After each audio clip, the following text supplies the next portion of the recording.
Welcome to the Episcopal Church of the Holy Communion. We're so glad you have joined us for this sermon. You can find all our sermons at our website, holycommunion.net.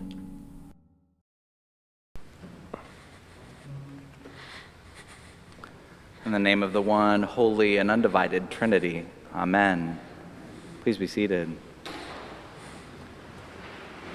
There's a bit of a joke in the practice of many Episcopal churches around preaching on Trinity Sunday. I'm going to let you in on the inside joke. Usually the rector assigns this Sunday to an unsuspecting seminarian or young curate, young assistant rector, and then the seasoned clergy and the congregation get to sit back and listen while the new preacher tries to expound upon their seminary wisdom about the Trinity, tries to tell you everything that they know.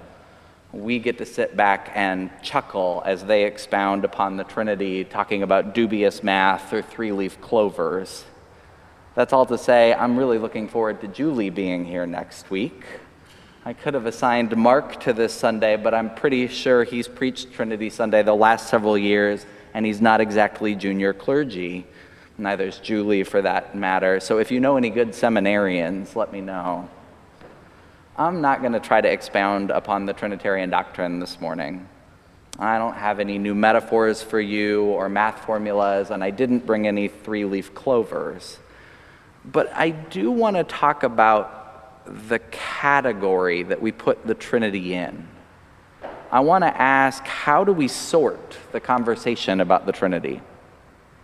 The great early African theologian Augustine made a distinction about sapientia, wisdom, and scientia, knowledge. And now this is a year when we've made great investments in scientia. We've needed the science. Science is what has allowed the few of us who are here to actually be in this building this morning. Science is saving lives. And so we're grateful for science, but science, Augustine tells us, has its limits. And when you reach the limits, you tend to find yourself out in the territory of wisdom. When you speak of the Trinity, in the mind of the great theologians, you are on the sacred ground of wisdom. The math will never add up. We claim that God is one, and we claim that God is three persons, 3 in 1 and 1 in 3. We say that God is both a unity and a diversity. And the Trinity has been represented in art, interlocking circles, and again, three-leaf clovers. I really love the image of the Trinity that is on our east wall of the three persons seated around the table. It's been compared to a dance, or in one of my favorite metaphors by Meister Eckhardt, as three friends sharing laughter. But what do the metaphors teach us? Today I want to talk about the Trinity as wisdom. As wisdom. The early church theologians like Augustine were convinced that teaching God as Trinity, it belonged out beyond the limits of human knowledge. They believed that they were uncovering this seeming contradiction, and in doing so, the church had found one of the deep rules of the cosmos, the deep magic.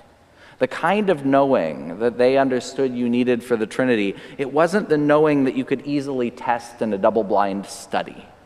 Trinity wasn't easily measurable as a hypothesis, and yet they believed that something about this truth of God was woven into the fabric of all that is.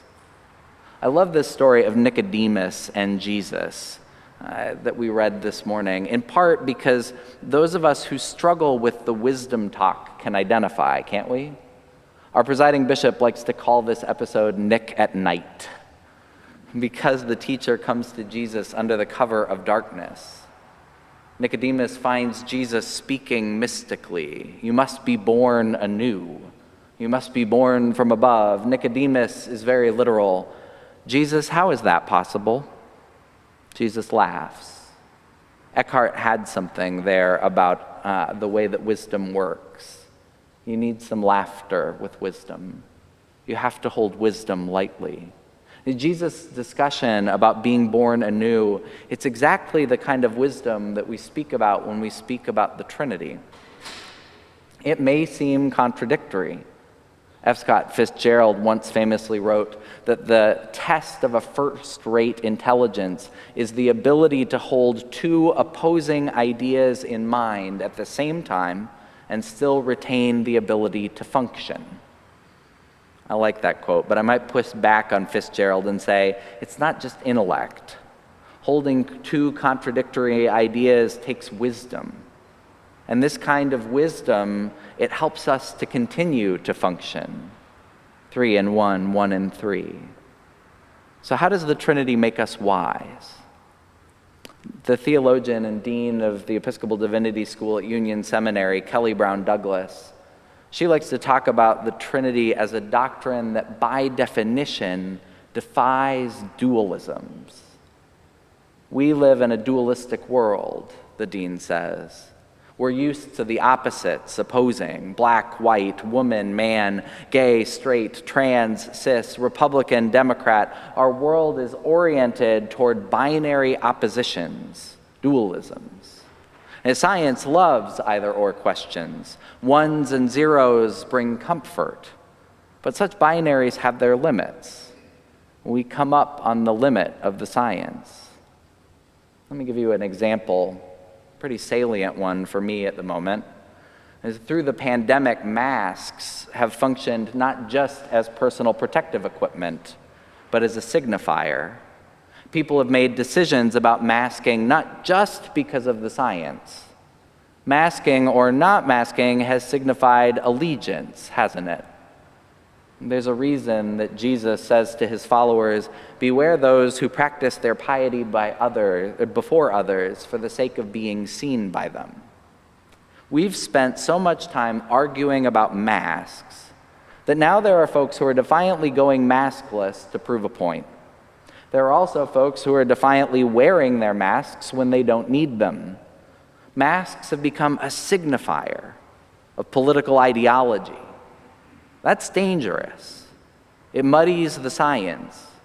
We can't have a discussion about masks without all sorts of triggered layers of meaning. We've been divided into dualisms in this pandemic, this or that, Republican or Democrat, MSNBC or Fox News, pro-vaccine, anti-vaccine. These kind of binaries don't serve us well. Since the CDC ruling, I've been noticing more people without masks on in public spaces. And in all honesty, I've been missing the binary. A few weeks ago, people going maskless made me feel easily angry. How dare they defy the bans? If you were maskless in a public space, I was quick to judge. It helped me feel righteous. And now, my convenient judgment is a lot more complicated. Is someone maskless because they are making a point or because they're vaccinated? It's not so easy, is it? Here at church, we made a decision to stick with masks indoors. It's not because we don't believe the science of the CDC, and it's definitely not about allegiance to a party. And this is a church that we call a welcoming and diverse community. We seek to follow the wisdom of Jesus, wisdom like standing together in unity amidst diversity, wisdom like loving our neighbor, including our immunocompromised neighbor, or a neighbor under 12, our unvaccinated neighbor. As I said a few weeks ago, I'm okay with church being one of the last spaces where you get to take your mask off. Making sacrifices for the sake of others, it just seems pretty Christian to me. But making a decision about masks has been fraught with all these layers of divisive meaning. The Trinity, Dean Brown Douglas says, it blows open our divisions, our dualisms. The Trinity tells us that God is not found in either-or equations. God is found in the deep, diverse interplay. God's inner life is dynamic. There aren't just two poles. It's not just either-or, black or white. God permeates and moves fluidly past all our divisions. The church, at its worst, has treated the Trinity as a piece of knowledge, as a trivia response, a test of orthodoxy, as if God only belonged to those with the right answers. Do you believe in the Trinity?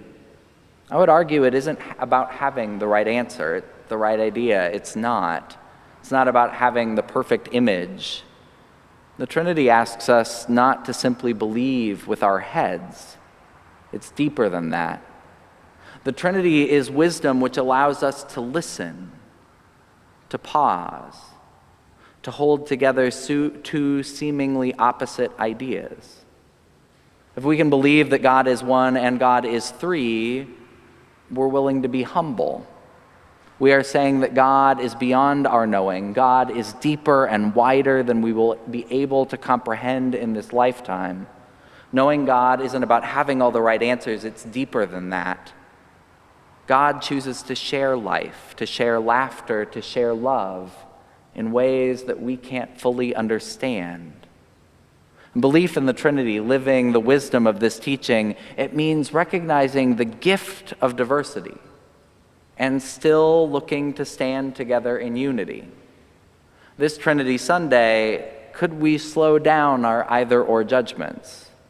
Could we reach beneath the lines that divide? Could we go deeper?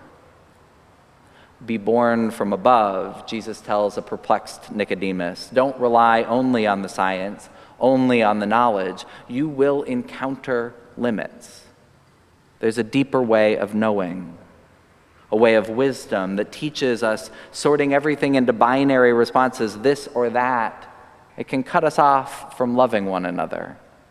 Loving your neighbor takes wisdom. Following Jesus takes wisdom. Be patient in the days ahead, with others, with yourself. Wisdom doesn't come quickly, usually. Coming back together is going to feel alien at first. Take the time, especially if you have felt alienated. If someone close to you made decisions in the pandemic with which you disagreed, I would invite you to move slowly. Be slow to judge. Make room for grace. Our human binaries ask us to sort people into insiders and outsiders, but friends, we aren't going to make it to the finish line of this strange and awful year by just getting all the right answers. No one gets a 100% on the pandemic. That isn't the point. In human community, we have to make room for difference, for diversity. In human community, we have to make room for disagreements and mistakes. We have to have patience enough to see one another as more than an easy category. Thankfully, there's help. The Trinity is a different kind of wisdom, which asks us to work beneath the surfaces we can easily observe. Thank God for the science that has gotten us this far. Now the deeper work can continue. Listen to one another. Laugh together. Weep together. Take the time to do the deeper work of love. All right. I hope I managed to make you think and chuckle at least a little bit this Trinity Sunday. Hopefully next year some unsuspecting young seminarian is up here, surprising us all by sharing some wisdom. Amen.